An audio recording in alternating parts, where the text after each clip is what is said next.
Bonsoir, je suis heureux d'être avec vous ce soir pour cette soirée de réflexion et heureux de partager mes propres réflexions sur le sujet. Quelques critères de discernement tirés de l'écologie humaine pour notre temps. Alors peut-être qu'il faudrait recadrer pourquoi on a besoin de critères de discernement de façon, on a toujours besoin, mais de façon très importante aujourd'hui.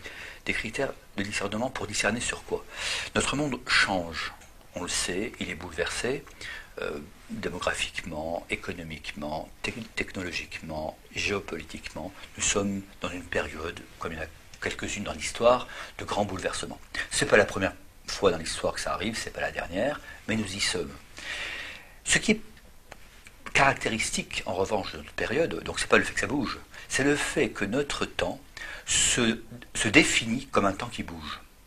Définit le fait de bouger, le fait de se transformer, le fait de progrès, comme le sens même de notre vivre ensemble, comme on dit aujourd'hui, hein, le sens même de notre société. Donc ça c'est relativement nouveau. Et c'est même, plus que nouveau, c'est perturbant. Parce qu'on peut se dire, finalement, tout change. Tout ce qui change est considéré comme positif parce que ça change.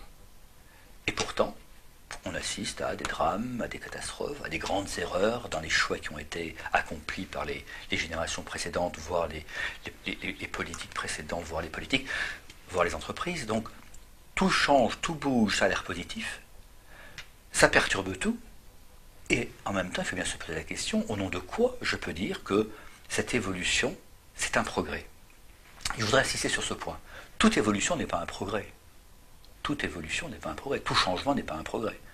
Il y a un progrès si, selon des critères clairs, établis, discutés, controversés peut-être, on peut considérer que la société, après la décision, est meilleure sur tel point qui aurait été précisé que la société précédente. Il y a progrès si on estime, si on discerne l'avancée que l'on a définie par les bouleversements qu'on a mis en œuvre. Donc tout bouleversement n'est pas un progrès. Il y a une sorte de pathologie du progrès qu'on va appeler le progressisme. C'est-à-dire une sorte de croyance que parce que ça change, c'est nécessairement du progrès.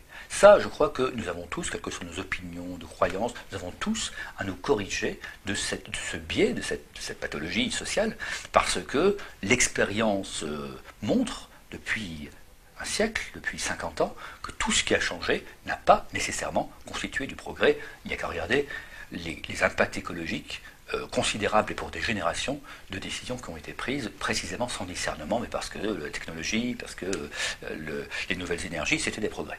Donc, voilà le sens de cette intervention, de ce petit travail, de cette petite réflexion que je partage avec vous sur ce que peut être le sens de progrès. Et j'insisterai sur le fait que nous sommes tous pour le progrès. Nous sommes tous des artisans et nous sommes tous mus par le goût du progrès. Il ne s'agit pas d'opposer les anti-progressistes aux progressistes. Il s'agit d'opposer ceux qui discernent ce qui est réellement du progrès de ceux qui sont pris par le bris, le délire du progrès et qui n'ont plus le sens du discernement pour savoir si les transformations sont réellement du progrès. C'est pourquoi je vous propose 3 critères issus de l'écologie humaine dont je vais parler pour essayer de discerner ce qui peut être évalué comme du progrès dans les décisions que l'on prend concernant la vie, mais aussi l'économie, mais aussi la technologie, mais aussi la politique. Le premier des critères, c'est avoir ce que j'appellerais une écologie de la transformation. Je m'explique. Tout est lié. Si on prend une décision quelque part, aujourd'hui, dans un monde complexe, systémique, où tout est relié ne serait-ce que par l'information, par les flux financiers, par les flux monétaires, lorsqu'on prend une décision quelque part, ça aura des conséquences ailleurs. Donc le premier critère de discernement, c'est de prendre conscience que, comme tout est lié, une décision apportera du progrès à la société si on évalue non seulement la décision qu'on prend localement, mais les conséquences que ça va avoir ailleurs. Une décision sur, je vais prendre un exemple totalement au hasard, sur le mariage par exemple, ça n'a pas que des conséquences sur la sociologie du mariage.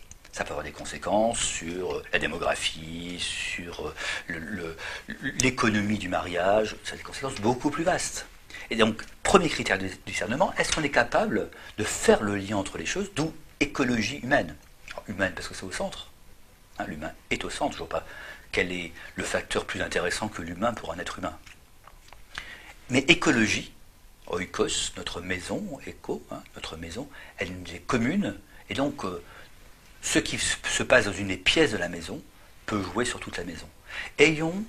Acquérons le sens de ce tout est lié, donc la prudence, qui consiste à se dire, avant de s'enthousiasmer pour une nouvelle, je ne sais quoi, norme, décision, une avancée, mesurer les conséquences que ça peut avoir, qui peuvent être très positives, hein, pour d'autres espaces de notre maison commune, mais qui peuvent être aussi négatives, et ça vaut la peine de le savoir avant, et pas de se rendre compte que la planète est polluée après avoir développé des énergies fossiles. Tout est lié, premier critère. Deuxième critère, je l'exprime dans une phrase que j'ai déjà eu l'occasion d'échanger avec certains d'entre vous, on ne peut progresser que si on sait conserver. On ne peut progresser que si on sait conserver. Lorsqu'on prend une décision qui bouleverse, qui change, qui fait évoluer, avec cette intention de progresser, il faut toujours se poser la question, qu'est-ce que l'on doit conserver pour pouvoir progresser? Qu'est-ce qu'il est absolument indispensable de conserver dans cette société pour pouvoir la transformer, pour la rendre meilleure, plus belle, plus juste, plus accueillante? Qu'est-ce qu'il faut conserver?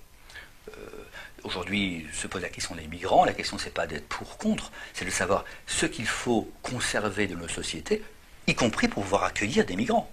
Parce qu'on accueille dans une maison que si il y a de quoi manger, s'il y a une porte ouverte, s'il y a une porte donc qui est ouverte, s'il y a des raisons pour que les migrants viennent chez nous. Donc vous voyez, c'est très naïf et très dangereux de ne s'intéresser qu'à une partie du problème qui serait qu'est-ce qui change, hein, qu'est-ce qui nous fait avancer, sans se poser la question immédiate, mais qu'est-ce qu'il faut que nous conservions pour que, y compris ceux qui changent, puissent changer. Donc, deuxième critère, qui est un critère de la vie, ça, vous savez, dans la vie, le seul objet qui ne fait que changer, sans se conserver, c'est un cadavre, hein, qui se dissout. Mais la vie, c'est toujours une part de conservation qui permet une part de transformation, d'évolution, d'adaptation. Donc c'est notre deuxième critère, savoir conserver pour progresser. C'est un grand principe de l'écologie humaine, puisque dans l'écologie, bien sûr qu'il y a tout est lié, il y a aussi le fait que nous sommes dans la durée et que ce qui se passe aujourd'hui est relié à ce qui s'est passé avant et ce qui se passera après. Donc tout est lié dans l'espace, mais tout est lié aussi dans le temps. Et puis troisième critère qui est en lien avec ces deux premiers critères, c'est le critère de la séquence dans le temps.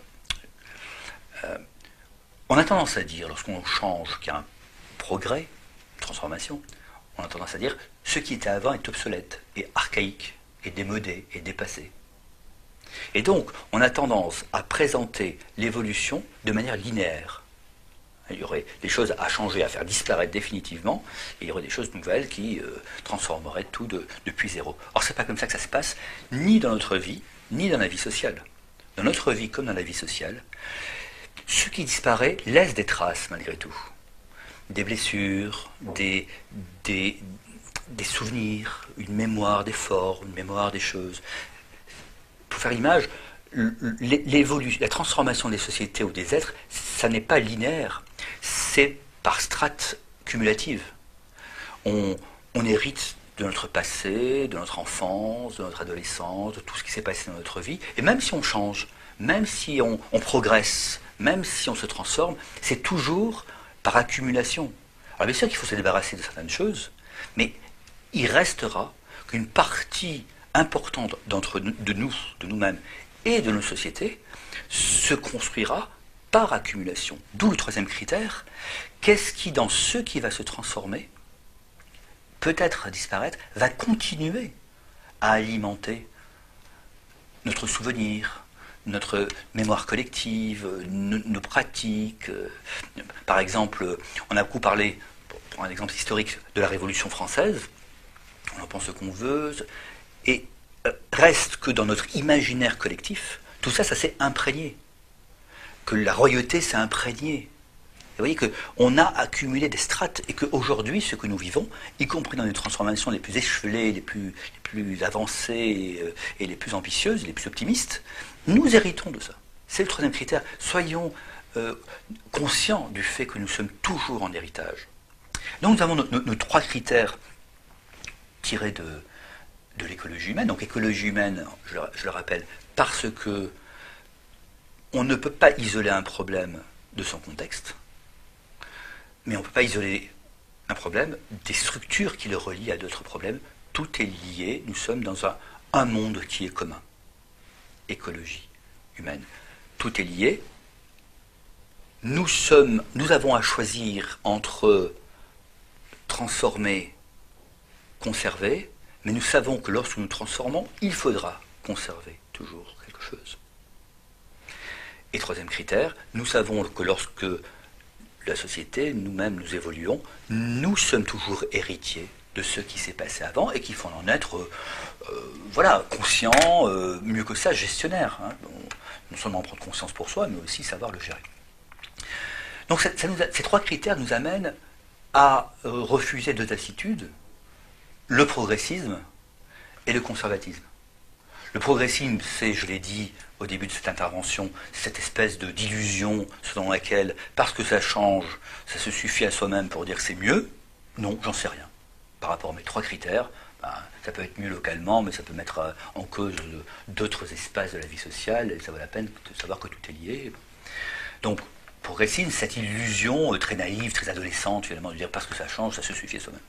Le conservatisme, c'est les deux pieds dans le même sabot, rester le frein à main, c'est-à-dire il faut absolument que rien ne change, parce que ça, on connaissait la société avant, et tout ce qui change la remettra en cause, et donc c'est morbide. Non, la vie, c'est l'adaptation. C'est pour ça que je disais, nous sommes pour le progrès, nous devons être pour le progrès. Quand on est pour la vie, on est pour le progrès. Donc il ne faut pas se laisser raconter l'histoire par ceux qui seraient des gens de progrès, et puis il y aurait les conservateurs qui défendraient la vie. Défendre la vie, c'est défendre l'adaptation de la vie, donc le progrès, et évidemment la conservation. Et c'est là où on a besoin de cette intelligence que peut procurer une écologie humaine, c'est-à-dire une intelligence de l'ensemble de ce dans quoi nous vivons. Donc je crois qu'on devient vraiment homme, femme de progrès lorsque on tient compte de ce qu'est véritablement le progrès selon ces trois critères. Je vais prendre un exemple que mon cher ami Tugdual a à cœur, qui est celui du transhumanisme. On a trop tendance à caricaturer en disant qu'il y aurait les progressistes, alors qui seraient vraiment pour la transformation de l'être humain de rien. Puis il y aurait les conservateurs qui, eux, ne voudraient ne rien changer, même pas acheter une paire de lunettes parce que ça se transforme en individu. Évidemment que c'est pas ça. Le sujet, c'est bien sûr que nous sommes pour le progrès médical. Bien sûr que, non seulement nous sommes, mais nous l'accompagnons. Mais toujours en se demandant qu'est-ce qu'il faut conserver de l'être humain pour que ce progrès des personnes soit un progrès des personnes, pas un progrès des machines, pas un progrès des laboratoires pharmaceutiques, pas un progrès des personnes. Écologie humaine. Et en ce sens, c'est précisément parce que nous sommes pour le progrès que nous avons à nous interroger pour savoir qu'est-ce qu'il faut conserver de l'être humain pour que le transhumanisme ne soit pas ce délire progressiste qu'on nous présente parfois, à mon sens, de manière très marketing, plus marketing que réaliste. Voilà, je crois qu'il faut reprendre en main cette notion de progrès à partir de la bonne vieille notion de prudence. Hein, la prudence, c'était une vertu politique qui consiste à évaluer les choses tranquillement, avec le temps qu'il faut, on reparlera prochainement du temps, avec le temps qu'il faut, pour peser, pour mesurer, pour mettre en relation les choses, ce qui est lié dans l'espace et ce qui est lié dans le temps, et appliquer ce principe de l'écologie humaine qui nous porte, qui nous anime, produire un monde qui s'adapte, donc qui est en progrès, mais un monde pour tout l'homme et pour tous les hommes. Bonne soirée.